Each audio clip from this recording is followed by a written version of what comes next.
एक मुस्लिम लड़की की शादी हो रही थी और उस शादी में जितने भी लोग थे सभी बड़े ही खुश प्रतीत हो रहे थे, लेकिन जिस लड़की की शादी थी उसकी माँ बार बार इधर उधर देख रही थी, मानो उसकी निगाहें किसी को ढूंढ रही हो। तभी अचानक से उस शादी के अंदर एंट्री होती है एक हिंदू व्यक्ति की, जो कि अपने पूरे परिवार के साथ उस शादी में आया था। अब जैसे ही लड़की की माँ को दिखाई देता है कि एक हिंदू व्यक्ति शादी के अंदर आया है, तो वह एकदम से भागी दौड़ी उस व्यक्ति के पास जाती है और एकदम से उसके गले लिपटकर फूट फूट कर रोने लगती है। कहती है कि भैया तुम आ गए, मुझे विश्वास था कि तुम जरूर आओगे। इसके बाद जो वह हिंदू व्यक्ति होता है वह उसे चुप कराता है और कहता है कि बहन, मेरी बहन की बेटी की शादी है और मैं नहीं आता, ऐसा हो नहीं सकता। इस बात को सुनकर वहां पर जितने भी लोग थे वह सभी हैरान हो जाते हैं कि यह कैसा भाई है और यह कैसी बहन है। कौन था वह व्यक्ति और किस वजह से वह उसको बहन कह रहा था। पूरी कहानी की सच्चाई जानने के लिए वीडियो को अंत तक जरूर देखें। लेकिन दोस्तों, वीडियो में आगे बढ़ने से पहले वही आप लोग से छोटा सा रिक्वेस्ट है कि अगर आप लोग हमारे चैनल पर पहली बार हैं तो चैनल को सब्सक्राइब कर लीजिए और वीडियो को एक लाइक कर दीजिए, ताकि जो मेरा हौसला है वो और भी ज़्यादा बढ़ता रहे और भी ज़्यादा इंटरेस्टिंग कहानियाँ ऐसे ही रोज रोज मैं आप लोगों को हमेशा सुनाता रहूं। दोस्तों, दिल्ली के अंदर एक रुबीना नाम की लड़की रहा करती है, जिसके यहाँ पर मामा है और वह पीछे से इलाहाबाद की रहने वाली है। यहाँ पर वह अपने मामा के पास रहा करती है और यहीं से अपनी पढ़ाई लिखाई को कर रही है। अब तभी एक दिन अचानक से उसे इलाहाबाद जाना था और इलाहाबाद जाने के लिए उसने रिजर्वेशन भी करा लिया था। शाम के समय का रिजर्वेशन था और उसी टाइम पर उसकी एक सहेली जो कि उसे पार्टी देना चाहती थी वह उसको बुलाने लगती है। तो जो रुबीना है वह सोचती है कि कोई बात नहीं, पहले पार्टी में चली जाती हूँ और उसके बाद अपनी ट्रेन पकड़कर इलाहाबाद चली जाऊंगी। यही सोचकर रुबीना वहां से सीधा अपनी सहेली के यहाँ पर पार्टी के लिए निकलती है और वहां पर पार्टी करने के बाद वह वहां से सीधा रेलवे स्टेशन पहुंच जाती है। रेलवे स्टेशन पर थोड़ी देर इंतजार करती है और थोड़ी देर इंतजार करने के बाद उसकी ट्रेन आ जाती है, जिस ट्रेन का उसने रिजर्वेशन करा रखा था। अब जैसे ही वह उस ट्रेन के अंदर बैठती है तो देखते ही एकदम से वह बहुत ही ज़्यादा घबराने लगती है, क्योंकि उस डिब्बे के अंदर, जिस डिब्बे में रुबीना का रिजर्वेशन था, वहां पर कोई भी लड़की नहीं थी। मुश्किल से पूरे डिब्बे के अंदर एक दो महिलाएं और थी जो कि काफ़ी ज़्यादा बुजुर्ग थी। वहीं जो रुबीना थी उसकी उम्र महज 18 साल थी और 18 साल की उम्र में उसे अकेले यात्रा करना पड़ रहा था दिल्ली से इलाहाबाद के लिए। अब इस बात को देखकर वह बड़ी ही मायूस हो जाती है और डरने लगती है। सोचती है कि कहीं ट्रेन के अंदर मेरे साथ कुछ ऐसा वैसा हो गया तो फिर क्या होगा। फिर वह एक बार दोबारा से वहां से उठती है और उठने के बाद पूरे डिब्बे के अंदर मुआयना करने के लिए चली जाती है, लेकिन उस डिब्बे के अंदर उसे कोई भी जवान महिला नहीं मिलती है और यह बात देखकर और भी ज़्यादा वह परेशान हो जाती है। जब भी कोई स्टेशन आया करता तो वह डरती डराती उठा करती अपनी सीट से और देखा करती कि स्टेशन से कोई महिला इसके अंदर चढ़ गई हो तो अच्छा होगा, उसकी भी हिम्मत बन जाएगी। लेकिन फिलहाल रात का समय था और रात के समय कोई भी महिला उस गाड़ी के उस डिब्बे में नहीं चढ़ती है। वहां पर जितने भी थे वह लड़के ही थे और लड़कों को देखने के बाद रुबीना मन के अंदर बहुत ही ज़्यादा घबरा रही थी। बैठी बैठी सहमी सी उन सभी की तरफ देख रही थी और उसका डर उसके चेहरे पर साफ साफ दिखाई दे रहा था। उसकी सामने वाली सीट पर ज़्यादातर लड़के थे और वह सभी एक दूसरे से मजाक कर रहे थे।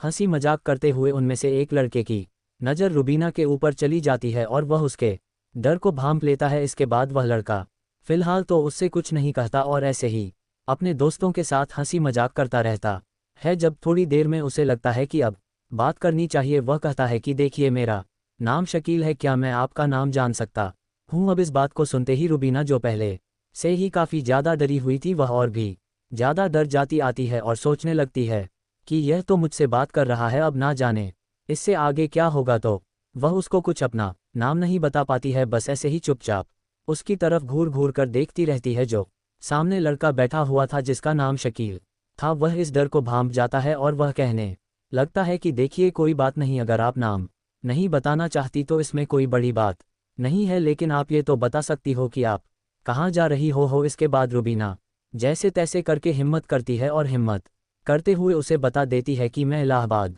अपने घर जा रही हूँ, मैं दिल्ली में रहकर पढ़ाई किया करती हूँ। अब इस बात को सुनते ही शकील एकदम से चौंक जाता है और कहने लगता है कि इलाहाबाद तो मेरी नानी का घर है और इस हिसाब से आप मेरी बहन लगी तो मैं तुम्हारा भाई हुआ, तो इसके बाद भी आप मुझे अपना नाम बताने से क्यों कतरा रही हैं। अब जैसे ही शकील ने भाई बहन का नाता बना लिया था तो उसके बाद रुबीना भी थोड़ी सी बात करने में इच्छुक होने लगती है और वह उससे बात करने लगती है। बातों के दौरान जो शकील होता है उसे ढेर सारी बातें बताता है इलाहाबाद के बारे में और इलाहाबाद के अंदर रह रही उसकी नानी के बारे में। वह कहता है कि मेरी नानी का घर फलानी जगह पर है और वह वहाँ पर रहा करती है और मेरे जो नाना है वह आर्मी में बहुत बड़े अफसर हैं। अब इन सभी बातों को सुनने के बाद धीरे धीरे रुबीना का जो डर था वह गायब होने लगा है, क्योंकि वह सच में ही इस लड़के को अपना भाई समझ रही है। इसी तरह से कुछ देर तक और बातें होती हैं तो रुबीना भी अपने बारे में ढेर सारी बातें शकील को बता देती है। कहती है कि मैं दिल्ली में रहा करती हूँ और दिल्ली में ही रहकर पढ़ाई कर रही हूँ। वहाँ पर मेरे मामा रहा करते हैं और मामा के यहाँ से ही मैं अपनी पढ़ाई लिखाई कर रही हूँ। अब मेरे घर वालों ने मुझे वहाँ पर बुलाया है तो इसी वजह से मैं जा रही हूँ और यह मैं पहली बार ही अकेले यात्रा कर रही हूँ, तो इसी वजह से मैं काफ़ी डर गई थी। लेकिन जब से आपने मुझे बताया है कि आप भी वहीं के रहने वाले हो तो मेरा डर मानो एकदम से गायब सा हो गया है। अब इस बात को सुनकर शकील हंसने लगता है और धीरे धीरे जो रुबीना है उसका पूरा डर पूरा भय सब कुछ गायब हो जाता है और वह वहीं पर आराम करने लगती है। भाई के होते हुए बहन को भला क्या दिक्कत होगी, यही बात सोचकर रुबीना उस ट्रेन में चैन की नींद सो जाती है और धीरे धीरे उसका स्टेशन भी आ जाता है। लगभग 8 से 9 घंटे का सफ़र तय करने के बाद रुबीना का स्टेशन आने ही वाला था तो रुबीना अपनी सीट पर बैठ जाती है और बैठकर फिर से शकील से बात करने लगती है। शकील भी सो गया था लेकिन रुबीना के जगाने पर वह जग गया था और फिर से उससे बातें करने लगता है। इसके बाद जब रुबीना का स्टेशन आ जाता और उसे उतर करना ही था तो वह एक पर्ची निकालती है और उस पर्ची पर अपना एड्रेस लिखकर शकील को देने लगती है और कहती है कि भाईजान, अगर आपको कभी नानी के यहाँ पर आना हो तो हमारे घर जरूर आइएगा, क्योंकि मैं आपको कभी भी चाहकर भी नहीं भूल सकती। इसके बाद शकील उस पर्ची को लेता है और लेने के बाद उसे वापस कर देता है। कहता है कि बहन, मुझे माफ़ करना, दरअसल तुम जब से ट्रेन में बैठी थी तब से तुम्हारे चेहरे पर डर साफ साफ दिखाई दे रहा था, तो इसी वजह से मैंने तुमसे झूठ बोला। मेरी नानी इलाहाबाद में नहीं रहा करती है। दरअसल हम सभी लोग घूमने के लिए जा रहे थे और जब आपको डरे और सहमे से मैंने यहाँ पर बैठा देखा तो मैंने सोचा क्यों ना आपसे बात की जाए और बातें करके आपका डर गायब किया जाए। इसी वजह से मैंने आपसे ये सब कुछ कहा था और मैं तो आज तक इलाहाबाद आया भी नहीं हूँ। अब इस बात को सुनते ही रुबीना बड़ी ही हैरान हो जाती है, क्योंकि यह लड़का उसे जानता पहचानता तक भी नहीं था, लेकिन इसकी वजह से आज उसने ट्रेन मैंने अच्छी तरह से यात्रा की और बेखौफ होकर वह अपनी सीट पर आराम करती रही। इसके बाद रुबीना कहने लगती है कि ठीक है भाई, अगर ऐसी बात है तो जीवन में कभी भी तुम्हें इलाहाबाद आना पड़े तो मुझसे मिलकर जरूर जाना और यह एड्रेस तुम मेरा रख लो। ऐसा कहकर रुबीना उस एड्रेस को देने लगती है और शकील उस एड्रेस को लेकर अपने जेब में रख लेता है। इसके बाद रुबीना का स्टेशन आ जाता है और रुबीना उस स्टेशन पर उतरने लगती है। शकील रुबीना के सामान को लेता है और रुबीना के उतरने में मदद करता है। उतरने के बाद वह उससे कहने लगता है कि बहन, ये लो, अब तुम्हारा स्टेशन आ गया और अब तुम आराम से अपने घर चले जाओ, कोई भी कैसी भी दिक्कत नहीं है। और एक बात और आपसे कहनी है कि सभी लड़के बुरे नहीं हुआ करते, लड़कों में बाप और भाई जैसे रिश्ते भी हुआ करते हैं, तो सभी को एक पलड़े में तोलने की गलती ना करें। सभी तरह के लोग इस दुनिया में बसा करते हैं। ऐसा कहकर शकील वहां से जाने लगता है और शकील को जाते हुए देखकर रुबीना को लग रहा था कि जैसे उसका सगा भाई उसे छोड़कर जा रहा हो। तभी शकील वापस मुड़ता है और वापस मुड़ने के बाद अपने जेब से एक विजिटिंग कार्ड निकालता है और रुबीना के हाथ में थमा देता है। कहता है कि बहन, दिल्ली में ही हमारा एक छोटा सा काम है, अगर आपको कभी भी किसी भी चीज़ की ज़रूरत हो तो आप बेझिझक होकर वहां पर आ जाना और मैं आपकी जितनी भी हो सकेगा उतनी मदद कर दूंगा। अब जैसे ही रुबीना उस कार्ड को देखती है तो देखने के बाद उस शकील से कहने लगती है कि शायद यह आपने गलत कार्ड दे दिया है। लेकिन तभी शकील रुबीना की तरफ मुस्कुराता है और कहता है कि यह सही कार्ड है, मैंने अपना नाम आपको गलत बताया था, मेरा असली नाम शिवा है, क्योंकि उस कार्ड पर जो नाम लिखा हुआ था वह शिवा था। और रुबीना समझ रही थी कि कहीं इसकी जेब में किसी और का कार्ड हो और यह उस कार्ड को मुझे देकर चला गया है। अब इस बात को देखकर रुबीना हैरान तो होती है, लेकिन हंसते हुए शिवा को विदा करती है। इसके बाद धीरे धीरे समय बीतता है और समय के साथ साथ रुबीना की शादी भी हो जाती है और रुबीना को बच्चे भी हो जाते हैं। रुबीना को बड़ी लड़की हुई थी और एक छोटा लड़का था और 2 बच्चों के बाद रुबीना ने और ज़्यादा बच्चे नहीं किए थे। रुबीना की शादी उसके घर वालों ने दिल्ली में ही करा दी थी और दिल्ली के अंदर ही रुबीना रहने लगी थी। लेकिन उम्र बढ़ने के साथ साथ भी वह उन बातों को नहीं भूली थी जो उस ट्रेन के अंदर उसके साथ हुआ था एक हिंदू लड़के ने उसकी मदद की थी, अनजान होते हुए भी। वह भी एक भाई बनकर। ऐसा भला आज के समय में कौन करता है। इसके बाद ऐसे ही धीरे धीरे कुछ समय और बीतता है, और कुछ समय बाद रुबीना की बेटी शादी के योग्य हो जाती है। अब जैसे ही बेटी शादी के योग्य होती है तो उसके बाद रुबीना अपनी बेटी के लिए इधर उधर रिश्ता ढूंढने लगती है, और रिश्ता ढूंढने से उसे एक लड़का मिल भी जाता है। अब इसके बाद रुबीना अपनी बेटी की शादी तय करा देती है, और तय कराने के बाद शादी का मुहूर्त निकाल दिया जाता है। लेकिन बेटी की शादी के टाइम पर उसे अपने भाई की याद बहुत ज़्यादा आती है, क्योंकि वह बार बार सोचा करती कि अगर उसका भाई होता तो बहुत ही अच्छा रहता।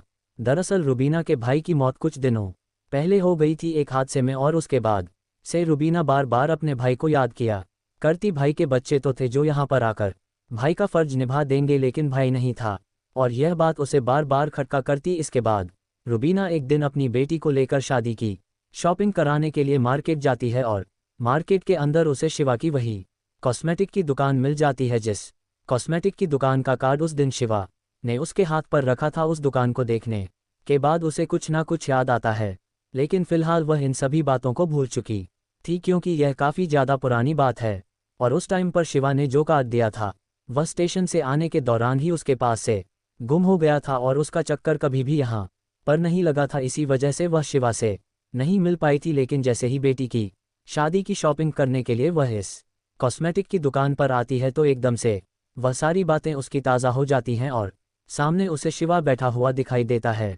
शिवा की उम्र भी काफ़ी ज़्यादा हो गई थी, और उसने अपने चेहरे पर मूछें रखना भी स्टार्ट कर दिया था। जब पहले उनकी मुलाकात हुई थी तो उस टाइम पर शिवा मूछें नहीं रखा करता था, लेकिन आज वह एक प्रोफेशनल दुकानदार की तरह दिखाई दे रहा है, जिसके चेहरे पर बड़ी बड़ी मूछें हैं और साधारण से उसने कपड़े पहन रखे हैं। वह लोगों को सामान दिखाने में इतना व्यस्त है कि वह रुबीना को भी आम ग्राहक समझकर सामान दिखाने लगता है। लेकिन जो रुबीना होती है वह उसकी तरफ गौर से देखने लगती है, और थोड़ी देर देखने के बाद वह उससे कहने लगती है कि भैया आपका नाम शिवा है ना। अब जैसे ही शिवा देखता है कि यह महिला मेरी दुकान पर पहली बार आई है, और आते ही यह मेरा नाम क्यों ले रही है, क्योंकि शिवा के बोर्ड पर उसका नाम नहीं लिखा हुआ था, कार्ड पर तो उसका नाम था। लेकिन फिर वह सोचने लगता है कि हो सकता है किसी जानकार ने भेजा होगा, तो वो कहने लगता है कि हाँ बहन जी, मेरा नाम शिवा ही है, बताए आपको क्या चाहिए। तो रुबीना कहने लगती है कि भैया क्या आपने मुझे नहीं पहचाना। अब इसके बाद शिवा उसकी तरफ गौर से देखने लगता है और कहता है कि नहीं बहन जी, आप मेरी पहचान में नहीं आ रही, आप कौन हैं ज़रा बताएंगे। तो उसके बाद रुबीना कहने लगती कि भैया शायद आपको याद नहीं होगा, लेकिन मैं आपको भूल नहीं पाई हूँ। याद करो उस दिन को, जिस दिन मैं ट्रेन में बैठी हुई थी और आपने शकील बनकर मुझे हौसला दिया था ताकि मैं उस ट्रेन में आसानी से सफ़र कर सकूं, जबकि आप मुझे जानते तक भी नहीं थे। इसके बाद शिवा अपने दिमाग पर गौर देता है, और गौर देने के बाद एकदम से उसे पहचान लेता है। इसके बाद शिवा रुबीना को अंदर बिठा है। दुकान में एक छोटी सी जगह थी, वहाँ पर रुबीना और रुबीना की बेटी को उसने बिठा दिया था, और बिठाने के बाद अपने दुकान के उस लड़के से जो उसकी हेल्प किया करता था बाहर से चाय लाने के लिए बोल देता है। रुबीना वहाँ पर बैठती है, और शिवा और रुबीना के बीच में ढेर सारी बातें होती हैं। बातों के दौरान उसे सारी कहानी पता चल जाती है, क्योंकि शिवा ने पूछा था कि बहन अगर आपको मैं अब तक याद हूँ तो आप मुझसे मिलने के लिए क्यों नहीं आई। तो वह कह देती है कि भाई तुम्हारा वह कार्ड तुमने दिया था वह स्टेशन पर ही मुझसे कहीं गिर गया था, और उसके बाद में मैं अपनी जिंदगी में व्यस्त हो गई। लेकिन आज जैसे ही आपको देखा तो एकदम से पुरानी सारी यादें ताज़ा हो गई, और मुझे लगा कि कल की ही वह बात है जब आप मुझे एक भाई बनकर सांत्वना दे रहे थे, और वहाँ पर हिम्मत से रहने के लिए भाई बनकर आपने मुझे हिम्मत दी थी। इसके बाद रुबीना शिवा से पूछने लगती है कि भैया आप इतने बड़े हो गए हो, लेकिन आपका कभी भी इलाहाबाद में चक्कर नहीं लगा। तो वह कहता है कि बहन मेरे साथ भी ऐसा ही हो गया, जो पर्ची आपने लिख कर दी थी उस पर्ची को मैं अपने साथ ले गया था, और घूम के लिए हम गए ही थे। लेकिन जहाँ पर हम घूमने के लिए गए थे वहाँ पर अचानक से बारिश होती है, और बारिश के कारण वह पर्ची मेरे जेब के अंदर भीग जाती है, और भीगने के बाद वह पूरी तरह से खराब हो गई थी। इसके बाद मैं कई बार इलाहाबाद जाता हूँ, लेकिन मेरे पास तुम्हारा एड्रेस नहीं था, तो मैं तुमसे किस तरह से मिलकर आता। इसके बाद रुबीना शिवा से कहने लगती है कि देखो भैया, अब मेरी बेटी की शादी है, और मेरी बेटी की शादी में आप को सह परिवार आना होगा। इसके बाद शिवा भी हामी भर लेता, कहता कि ठीक है बहन, मैं ज़रूर आऊँगा, और जो मेरा फ़र्ज होगा उसे निभाऊंगा। ऐसा कहकर शिवा एग्री हो जाता है, और रुबीना शिवा से उसका नंबर ले लेती है और शिवा को पूरा एड्रेस दे देती है जहां पर उसे आना था और साथ में अपना नंबर भी दे देती है। इसके बाद रुबीना अपनी बेटी की शादी की तैयारी में जुट जाती है और शिवा से फ़ोन करके शादी में आने के लिए कह देती है। जैसे ही शादी का दिन होता है तो शादी के दिन सभी गेस्ट आ गए थे और सभी लोग शादी का एंजॉय कर रहे थे, लेकिन रुबीना की निगाहें शिवा को ढूंढ रही थी क्योंकि आज भी वह उसे अपना सगा भाई समझती है और उसके आने की राह देख रही है। थोड़ी देर बाद शिवा अपने परिवार के साथ उस शादी में पहुंचता है और जैसे ही रुबीना शिवा को वहां पर आते हुए देखती है तो एकदम से भागी दौड़ी जाती है और उसको गले से लगा लेती है और फूट फूट कर रोने लगती है, क्योंकि शादी के समय में उसे अपना सगा भाई बहुत ज़्यादा याद आ रहा था और शिवा के आने से उसकी सारी कमी पूरी हो गई है। इसके बाद शिवा रुबीना को चुप कराता है और कहने लगता है कि बहन इस तरह से क्यों रो रही हो। इस बात को देखकर वहां पर जितने भी लोग थे वह सभी लोग बहुत ज़्यादा हैरान हो जाते हैं, क्योंकि यहाँ पर एक हिंदू व्यक्ति है और हिंदू व्यक्ति के लड़की की जो माँ है वह गले लिपट रही है और फूट फूट कर रो रही है। वह सभी लोग जानना चाहते हैं कि यह क्या कहानी है। तभी उनमें से एक व्यक्ति रुबीना के पास आता है और उसे साइड में ले जाकर उससे पूछने लगता है। इसके बाद जैसे ही वह व्यक्ति उसे पूछता है तो वह सोचने लगती कि इस कहानी के बारे में अगर सभी को पता चले तो बहुत ही अच्छा होगा। वहीं पर एक छोटा सा म्यूजिक का प्रोग्राम चल रहा था तो रुबीना उस स्टेज पर जाती है अपने भाई को लेकर और वहां पर सभी लोगों के सामने इस कहानी को सुनाती है। जैसे ही सभी लोग इस कहानी को सुनते हैं तो सभी लोग शिवा की और रुबीना की तारीफ करने लगते हैं। इसके बाद शादी होती है और शादी के अंदर जो शिवा होता है लड़की के मामा के सारे फर्ज निभाता है। शादी संपन्न हो जाती है और उसके बाद भी रुबीना और शिवा के घर का आना जाना लगा रहता है। शिवा के परिवार वाले रुबीना को अच्छी तरह से जाना पहचाना करते हैं और रुबीना के परिवार वाले भी शिवा को और उसके परिवार को अच्छी तरह से जाना पहचाना करते हैं। दोस्तों, ये थी एक छोटी सी कहानी जहां पर एक ऐसा रिश्ता देखा गया जिस रिश्ते को देखने के बाद आज भी लोग उस रिश्ते की मिसाल दिया करते हैं। रुबीना के घर पर जब भी शिवा आया करता है और रुबीना के सगत संबंधी उसको देखा करते हैं जो उसे नहीं जानते हैं, तो वह लोग उससे जब कहानी पूछते हैं तो वह लोग भी बड़े ही हैरान होते हैं। आज तक भी रुबीना और शिवा के घर के आपसी संबंध ऐसे हैं कि दोनों के घर में किसी के भी घर में कोई फंक्शन होता है तो दोनों पर परिवार एक जगह इकट्ठा हो जाते हैं। आप क्या कहना चाहते हो रुबीना के बारे में? आप क्या कहना चाहते हो शिवा के बारे में? आपकी जो भी राय हो कमेंट सेक्शन में लिख सकते हो, लोगों के साथ शेयर कर सकते हो। वीडियो अगर अच्छी लगी हो तो वीडियो को लाइक और चैनल को सब्सक्राइब जरूर करें। मिलते हैं किसी नेक्स्ट वीडियो में नए टॉपिक के साथ, तब तक के लिए जय हिंद जय भारत।